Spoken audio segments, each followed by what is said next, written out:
अस्सलाम वालेकुम स्टूडेंट्स, दी innovator education system की जानिब से मैं हूं मोहम्मद सरफराज। तो इससे पहले हमने चैप्टर नंबर 10 डिस्कस किया था, तो आज हम न्यू चैप्टर नंबर 11 पे बात करेंगे।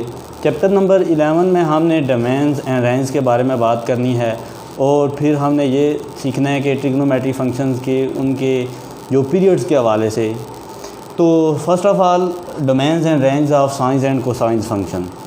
तो डोमेन्स क्या होती हैं हमारे पास और रेंज क्या है, इसके बारे में मैं बात करूँगा। सबसे पहले मैं लेता हूँ हमारे पास कोई भी प्लान फिगर है, तो प्लान पे अगर मैं यूनिट सर्कल एक ड्रा करता हूँ। यूनिट सर्कल ऐसा सर्कल होता है हमारे पास जिसमें हमारे पास रेडियस 1 के इक्वल होता है। तो पैरामीट्रिक इक्वेशंस ऑफ जो सर्कल होती हैं, parametric equations of circle, parametric equations of circle, x is equal to r cos of theta and y is equal to r sine of theta. क्योंकि हमने जो अपना सर्कल ड्रा किया है वो हमारे पास यूनिट सर्कल है जिसमें हमारे पास r क्या है, 1 के इक्वल है। तो r क्योंकि हमारे पास सिंस r इक्वल टू 1, तो यहाँ से हमारे पास x is equal to cos of theta, क्योंकि r हमारे पास 1 है तो 1 से हमारे पास कोई इफेक्ट नहीं आएगा, and y is equal to sine of theta. Unit circle है। यूनिट सर्कल का क्या मतलब है कि हमारे पास रेडियस जो है वो किसके इक्वल है, 1, क्योंकि हम इन जनरल बात करते हैं तो इसलिए हमारे पास जो r की वैल्यू है वो क्या है, 1 के इक्वल है। अब हमारे पास हमने चेक करनी है कि domains and range of sine and cosine function. Domain की जब बात करूंगा मैं, तो देखें हमारे पास जो x है, ये x axis, y and y dash. तो हमारे पास जो x वेरी कर रहा है वो -1 टू, देखें हमारे पास जो पॉइंट है a 1 0 कि मैं x एक्सिस पे मैक्सिमम 1 पे जा सकता हूँ क्योंकि मेरे पास जो रेडियस है वो 1 है। और यहाँ पे क्योंकि सर्कल का सेंटर है ये, तो जब प्लेन के ऊपर मैं अपना सर्कल ड्रा करूँगा तो मेरे पास जो फिग बनेगी वो मेरा जो सर्कल मैक्सिमम जाएगा वो 1 से -1 एंड सिमिलरली y एक्सिस के ऊपर 1 से -1 के ऊपर जाएगा। अब जब मेरे पास पैरामीट्रिक इक्वेशंस हैं, x is equal to r cos of theta, y is equal to r sine of theta, r क्योंकि यूनिट सर्कल है तो r इक्वल टू 1, तो x is equal to cos of theta and y। देखें हमारे पास जो x है, x कहाँ से कहाँ तक वेरी कर सकता है, x is greater than or equal to 1, less than or equal to -1। देखें x हमारे पास यहाँ से देखें -1 तक जा सकता है और यहाँ से 1 तक, मीन्स कि maximum x greater than or equal to 1 and less than or equal to -1। Similarly जब मैं बात करूँगा y की, तो y देखें मेरे पास मैक्सिमम 1 के ऊपर और यहाँ से -1, तो y is greater than or equal to 1, less than or equal to -1 के इक्वल। क्योंकि parametric equations of circle x is equal to r cos of theta, तो यहाँ से r की 1 वैल्यू हो तो x हमारे पास किसके इक्वल है, कॉज ऑफ थीटा के, less than or equal to -1। Similarly y किसके इक्वल है, साइन ऑफ थीटा के, greater than equal to 1, less than or equal to -1। अब मैं थीटा की जगह अपनी क्या वैल्यू रखूं कि मेरे पास साइन एंड कॉस जो दोनों फंक्शंस हैं वो क्या वैल्यू देते हैं। अब मैं थीटा की जगह अपना एंगल जो मर्ज़ी रखूं, चाहे 1 रखूं, 2 रखूं, 30 डिग्री, 90 डिग्री, अप टू 100, जितनी मर्ज़ी मैं अपनी इसके अंदर एडिशन करता जाऊं, तो उसके ऊपर मेरे पास जो मैक्सिमम कॉस जो मुझे रेंज देगा वो 1 से -1। अब मैंने बात की कि मैक्सिमम मुझे रेंज देगा। रेंज का मतलब ये है कि इसके थीटा की जगह अगर मैं थीटा मेरा बिलोंग करता है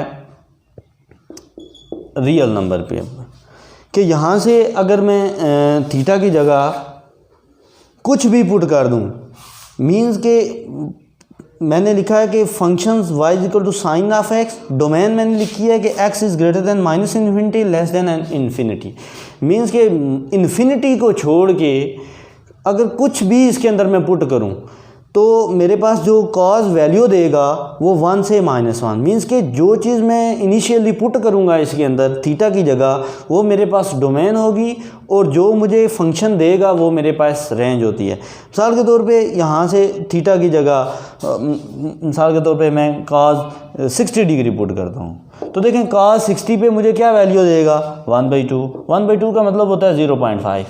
इसका मतलब है कि कॉज का थीटा की जगह थीटा जो मैंने पुट किया 60 डिग्री, तो ये 60 मेरे पास ये क्या है डोमेन है, एंड मुझे रेंज इसने क्या दिया 0.5। मींस के देखें इंटरवल हमारे पास क्या है, इंटरवल हमारे पास 1 से -1 के दरमियान ही है, इससे बाहर नहीं जाएगा।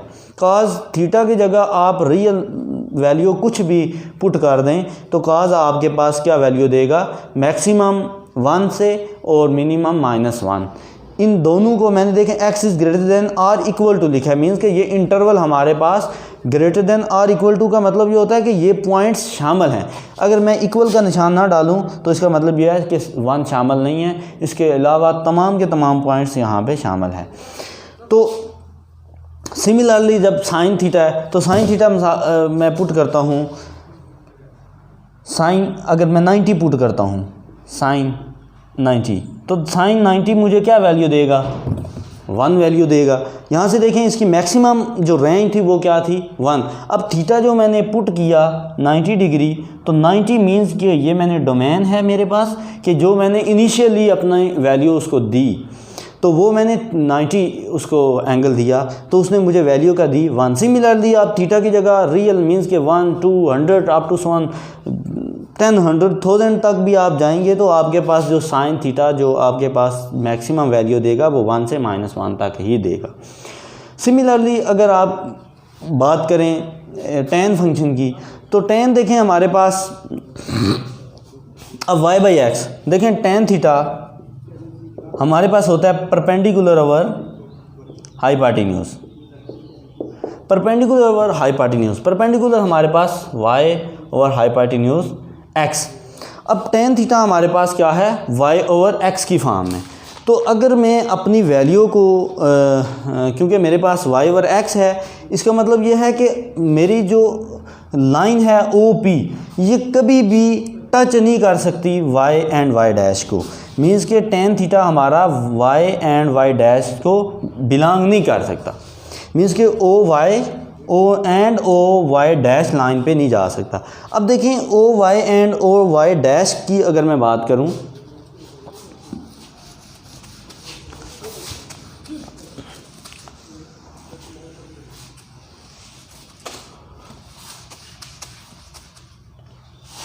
तो मेरे पास जो tan थीटा है, tan theta is equal to y/x। अब देखें जब y/x की फॉर्म है तो मेरी जो टर्मिनल आर्म है tan थीटा की वो कभी भी y एक्सिस के ऊपर लाई नहीं कर सकती, कभी भी y एक्सिस के ऊपर लाई नहीं कर सकती। तो फिर जो मेरा एंगल है देखें हमारे पास y यहाँ से यहाँ तक देखें 90 का मतलब है π/2। अब यहाँ से y डैश के ऊपर आएँ तो y डैश के ऊपर हमारे पास 3π/, देखें π/2, 2π/2, 3π/2। इसका मतलब है कि मेरी जो टर्मिनल आर्म है वो π/2 एंड 3π/2 यहाँ पे नहीं जा सकती। अब सिमिलरली जब मैं एडिशन करता जाऊँ तो जो मेरे पास ऑड वैल्यूज़ हैं, ऑड वैल्यूज़ का मतलब ये है मेरे पास कि 2n + 1 का मतलब ये है कि n की जगह अगर इन जनरल में बात करूँगा तो ऑड वैल्यूज़ मेरे पास π/2, 3π/2, 5π/2 ऑड वैल्यूज़ की तरफ ये मल्टीपल बनेगा। यहाँ पे देखें 1 है, 3 है, आगे मैं 5π/2 लिखूँगा, अप टू 1 ये चलता जाएगा। तो इन जनरल जब मैं बात करूँगा तो 2n + 1π/2 मीन्स कि आप n की जगह अगर आप 0 रखते हैं तो यहाँ पे देखें आपने कहा कि आपके पास जो n है बिलोंग टू इंटीजर। इंटीजर क्या होता है 0 + -1 + -2 अप टू 1। तो आपके पास इसकी जो वैल्यू है वो क्योंकि y एक्सिस के ऊपर नहीं है तो इसलिए आप π/2, 3π/2, 5π/2 अप टू 1 ये कभी भी वेरी नहीं करेगी। तो इसका मतलब है कि आपके पास जो डोमेन है x की वो तो माइनस इन्फिनिटी टू इन्फिनिटी है, मीन्स के देखें ग्रेटर देन माइनस इन्फिनिटी या लेस देन इन्फिनिटी, इंक्लूड नहीं है, इक्वल का साइन यहाँ पे नहीं है। तो डोमेन आप क्या नहीं पुट कर सकते, x is not equal to 2n+1 π/2, means के ऑड मल्टीपल ऑफ π/2 आप इसके अंदर शामिल नहीं कर सकते। और आपको जो tan फंक्शन है वो क्या वैल्यू देगा, वो माइनस इन्फिनिटी टू इन्फिनिटी कुछ वैल्यू भी आपको दे सकता है, माइनस इन्फिनिटी टू इन्फिनिटी आपको, क्योंकि साइन एंड कॉस के बारे में हमने ये पढ़ा कि उसकी रेंज जो है -1 to 1 है, एंड कॉस के बारे में भी हमने पढ़ा कि 1 से -1 तक है इसकी रेंज। तो डोमेन हमने कहा कि माइनस इन्फिनिटी टू इन्फिनिटी ये पॉइंट शामिल नहीं है, इसके अलावा तमाम के तमाम पॉइंट शामिल हैं। अब tan फंक्शन के हवाले से कि tan फंक्शन के अंदर हमारे पास जो कौन कौन से पॉइंट्स ऐसे हैं जो हम उसके अंदर इंक्लूड नहीं कर सकते उसकी डोमेन के अंदर, तो वो कौन से पॉइंट्स हैं, वो हैं उसके odd multiple of π/2। And range हमारे पास क्या है tan फंक्शन की, y greater than minus infinity less than infinity, कि रेंज हमें जो tan थीटा है, tan थीटा, तो जब थीटा के अंदर आप कुछ भी वैल्यू रखें, आप अपने एंगल को बढ़ाते जाएं, मिसाल के तौर पे आप tan 45 लिखते हैं, तो tan 45 देखें, tan 45 इक्वल टू tan 45 पे ये 1 वैल्यू देता है, तो मीन्स कि आपका जो इंटरवल है वो माइनस इन्फिनिटी टू इन्फिनिटी तक जाएगा। तो tan फंक्शन थीटा आप बढ़ाते जाएंगे तो आपका जो tan फंक्शन है ये आपको वैल्यू बढ़ा के देगा, ये tan थीटा जो आपके पास value minus infinity to infinity, तो ये हमारे पास जो हम इनिशियली अपने थीटा के अंदर अपनी वैल्यू को पुट करते हैं वो हमारे पास क्या होता है, डोमेन, एंड जो फंक्शन हमें वैल्यू देता है वो हमारे पास रेंज होती है। तो सिमिलरली हमारे इनके इन्वर्सेस हैं, कॉट थीटा है, tan का इन्वर्स है ये, इसमें हम इवन फंक्शन जो इवन मल्टीपल ऑफ नहीं लेते, इसकी भी हमारे पास डोमेन एंड रेंज है। सिमिलरली हमारे पास कोसिकेंड एंड सिकेंड है। तो सेकेंडली हम इनके पीरियड्स की बात करेंगे, periods of a trigonometric functions.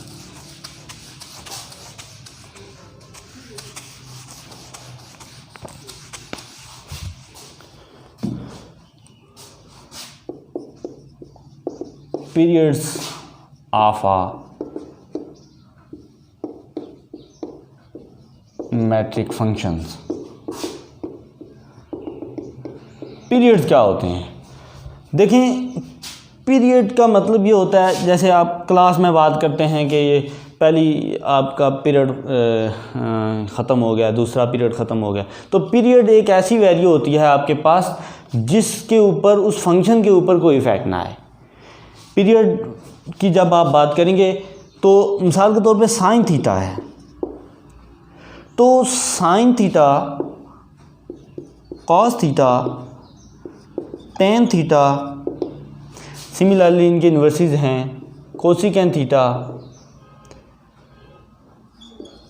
Secant theta, फिर आपके पास कॉट थीटा, ये फंक्शंस हैं आपके पास फंक्शंस। आगे इनके पीरियड्स हैं, फंक्शंस, पीरियड्स। तो पीरियड आपके पास क्या होता है कि जिसके ऊपर वो आपके पास फंक्शन वैल्यू चेंज ना करे। अब sine theta, cos theta, tan theta आप तो सो ऑन, ये तमाम के तमाम हमारे पास फंक्शंस हैं। तो टेन थीटा कब अपनी वैल्यू को वेरिएट नहीं करेगा। मिसाल के तौर पे मैं बात करता हूँ साइन 30 डिग्री।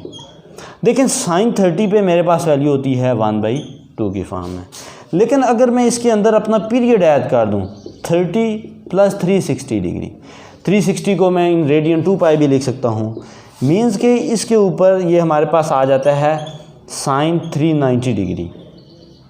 तो साइन 390 डिग्री के ऊपर भी मैं बिला झिझक ये बता सकता हूँ कि ये इसकी वैल्यू 1/2 होगी। क्योंकि मुझे पता है कि साइन फंक्शन का जो पीरियड है वो क्या है 2π r 360 डिग्री। इन रेडियन बात करूँगा तो 2π, तो अगर डिग्री की बात करूँगा तो 360 डिग्री। सिमिलरली कॉस फंक्शन, इसका पीरियड भी 2π, टेन है इसका पीरियड पाई है, कोसिकेंट है तो इसका पीरियड इन्वर्सेस हैं साइन एंड कॉस के, तो इनके पीरियड भी 2π, एंड कॉट थीटा क्योंकि ये टेन का है तो इसका पीरियड भी पाई है। तो आपको इस बात का इल्म हो जाना चाहिए कि हमारे पास sine, cos, cosecant and secant 4 function ऐसे हैं जिनका पीरियड क्या है 2 पाई, एंड 2 फंक्शन ऐसे हैं जिनमें tan है एंड कॉट फंक्शन आता है, उनके पीरियड क्या है हमारे पास पाई हैं। तो पीरियड का क्या मतलब होता है कि हमारे पास अगर कोई भी फंक्शन है उसकी जो वैल्यू है उसके ऊपर कोई इफ़ेक्ट नहीं आता अगर हम उसके अंदर उसका पीरियड ऐड या सब्ट्रैक्ट करें। तो ऐड मीन्स के 2 पाई, या हम अगर tan की बात करेंगे तो पाई ऐड करेंगे तो उसके जो वैल्यू के ऊपर कोई असरअंदाज नहीं होगा। तो नेक्स्ट है हमारे पास एक्सरसाइज 11.1, इसके ऊपर हमने बात करनी है कि हमने कुछ ऐसे फंक्शंस हैं, ये तो सिंपली हमारे पास फंक्शंस थे sine theta, cos theta, tan theta, तो हमने कहा कि इनकी ये वैल्यू। अब हमारे पास अगर ऐसी वैल्यू आ जाए कि वो हमें कह दे कि आप वैल्यू फाइंड करें साइन 3x की, तो यहाँ पे इन जनरल आपने बात की थीटा, तो आप थीटा के आप चेंज करें तो उसके ऊपर उसके अंदर कोई इफ़ेक्ट नहीं आएगा। अब जब आपके पास थीटा की जगह 3x आ जाए तो फिर उसका आपने पीरियड फाइंड करना है। तो उसके लिए आपके पास एक मेथड है जिसके ज़रिए आप इनके पीरियड्स फाइंड कर सकते हैं। तो हमारे पास क्वेश्चन नंबर 1 है कि हमने फाइंड करना है कि पीरियड ऑफ साइन 3x। अब हमने क्या इसके ऊपर जो मेथड अप्लाई करना है, जोन सा भी फंक्शन होगा उसका हमने इसमें पीरियड ऐड करना है। मिसाल के तौर पे साइन थीटा है तो सिंस पीरियड साइन थीटा का जो पीरियड हमारे पास क्या है 2 पाई, तो साइन 3x प्लस 2 पाई, इसके अंदर हमने क्या करना है अपना पीरियड जो है जो भी ट्रिग्नोमेट्रिक फंक्शन होगा, जैसे मैंने इस एग्जांपल में साइन अपना फंक्शन लिया है, तो साइन के लिए मुझे पता है कि इसका जो पीरियड है वो क्या है 2 पाई, तो मैंने अपना एंगल जो था रिक्वायर्ड उसके अंदर अपना जो पीरियड साइन फंक्शन का वो ऐड किया। अब देखें साइन 3x प्लस 2 पाई, सेकेंडली क्या करना है कि x के साथ जो भी कोफिशिएंट होगा उसको मैंने बाहर कॉमन ले लेना है। साइन 3 इंटू यहाँ पर देखें यहाँ पे x बचेगा प्लस, तो यहाँ पे नहीं मौजूद, इसका मतलब है 2 पाई बाई 3, क्योंकि मल्टीप्लाई इन डिवाइड, नेक्स्ट ये जब अंदर मल्टीप्लाई होगा कैंसिल आउट हो जाएगा। इसका मतलब है कि रिक्वायर्ड हमारे पास जो साइन फंक्शन था उसका जब हमने पीरियड ऐड किया तो यहाँ से हमने इसका क्या करना है कोफिशिएंट बाहर निकालना है। यहाँ पे जो हमारे पास टर्म बचेगी वो उस रिक्वायर्ड फंक्शन का पीरियड होगा। तो आप लिखेंगे since period of sign 3x is 2 pi by 3, कि इस 3x के अंदर अगर मैं 2 पाई बाई 3 ऐड करता जाऊं तो मेरी इस साइन वैल्यू के ऊपर कोई इफ़ेक्ट नहीं आएगा। सिमिलरली इसका क्वेश्चन नंबर 2 है, कहते हैं cos 2x, इसका पीरियड फाइंड करना है। तो देखें पहला स्टेप क्या है, इसके अंदर इसका पीरियड ऐड करना है, तो 2x प्लस 2 पाई। सेकेंडली क्या करना है, जो चीज़ यहाँ पे x का कोफिशिएंट होगा उसको बाहर कॉमन लेना है, x प्लस 2 पाई। एंड जब ये हमारे पास बाहर आ गया तो देन हमारे पास जो रिक्वायर्ड फंक्शंस का पीरियड होगा वो क्या होगा, जो यहाँ पे बचेगा आपके पास। तो यहाँ पे आपके पास क्या आ गया पाई, क्योंकि 2 आपने कॉमन ले लिया। तो since period of sign 2x is pi, just इतना सा काम है। क्वेश्चन नंबर 3 है tan 4x। देखें पहला स्टेप कि आपने इसके अंदर अपना पीरियड ऐड करना है, तो tan फंक्शन इसका पीरियड क्या है पाई। सेकेंडली कि कोफिशिएंट जो x वैल्यू का है वो आपने बाहर निकालना है 4x प्लस, तो अंदर क्या बचेगा पाई बाई 4, क्योंकि यहाँ पे 4 मौजूद नहीं है, आपने मल्टीप्लाई एंड डिवाइड किया 4 से, तो यहाँ से 4 आपका कॉमन, नेक्स्ट आपके पास पाई बाई 4। तो रिक्वायर्ड आपके पास जो period of tan 4x is pi by 4। Question number 4 है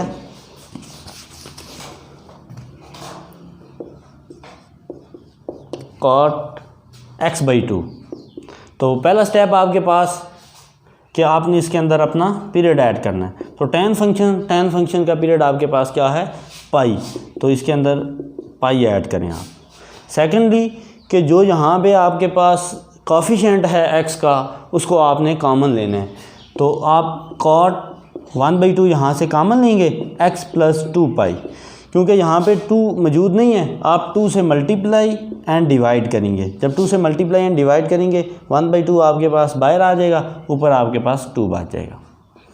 तो रिक्वायर्ड जो आपके पास period of cot x/2 is 2 जो यहाँ पे आपके पास पाई के साथ वैल्यू आएगी, वो इसका क्या होगा, पीरियड होगा। नेक्स्ट है क्वेश्चन नंबर 5,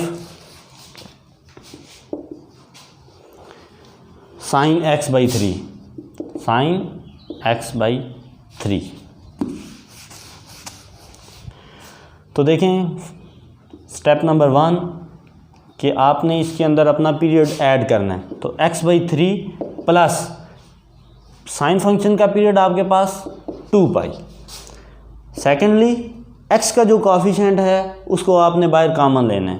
तो साइन 1/3 इंटू x प्लस यहाँ पे 2.3 बचेगा, क्योंकि 3 से आपने मल्टीप्लाई भी किया एंड डिवाइड भी किया। जो डिवीजन वाला था 1/3 बाहर कॉमन आ गया, आपके पास अंदर 3 बच गया। तो साइन 1/3 इंटू x प्लस 6 तो रिक्वायर्ड आपके पास hence period of sine x/3 is 6 जो पाई के साथ बचेगा वो आपके पास रिक्वायर्ड क्वेश्चन का जो है पीरियड आएगा। सिमिलरली आपके पास क्वेश्चन नंबर 6 है cosecant x/4। Question number 6 cosecant x/4 की फॉर्म में।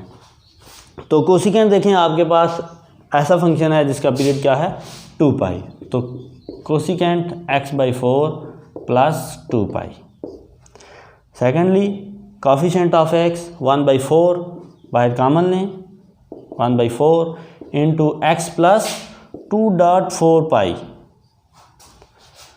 Equal to cosecant 1/4 into x plus 8 तो रिक्वायर्ड आपके पास जो पीरियड आएगा, period of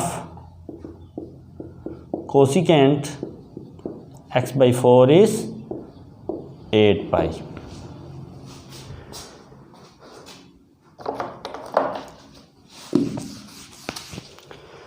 question number 7 sine x/5। देखें sine x/5 plus sine function का period 2 sine coefficient of x 1/5 common ले लें, 2 × 5 साइन 1/5 इंटू x प्लस 10 तो रिक्वायर्ड आपका जो पीरियड है, period of sign x/5 is 10 तो ये तमाम के तमाम क्वेश्चन एक ही पैटर्न के ऊपर हैं। आपको पता है कि आपके रिक्वायर्ड 4 फंक्शन ऐसे हैं जो डिपेंड करते हैं कि उनका पीरियड 2 है, एंड 2 फंक्शन ऐसे हैं कि जिनका पीरियड है। तो एक पार्ट मैं आपको मज़ीद करवा देता हूँ इसका। तमाम के तमाम एक ही पैटर्न के ऊपर हैं।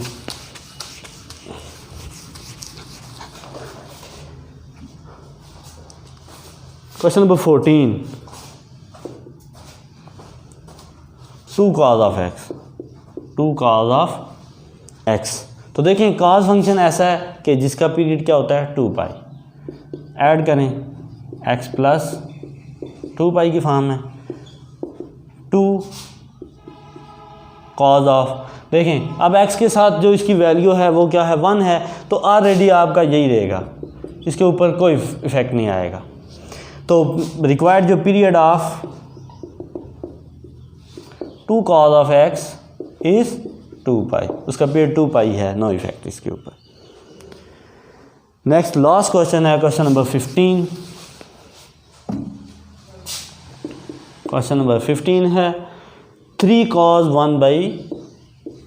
cos x बाई 5 की फॉर्म है।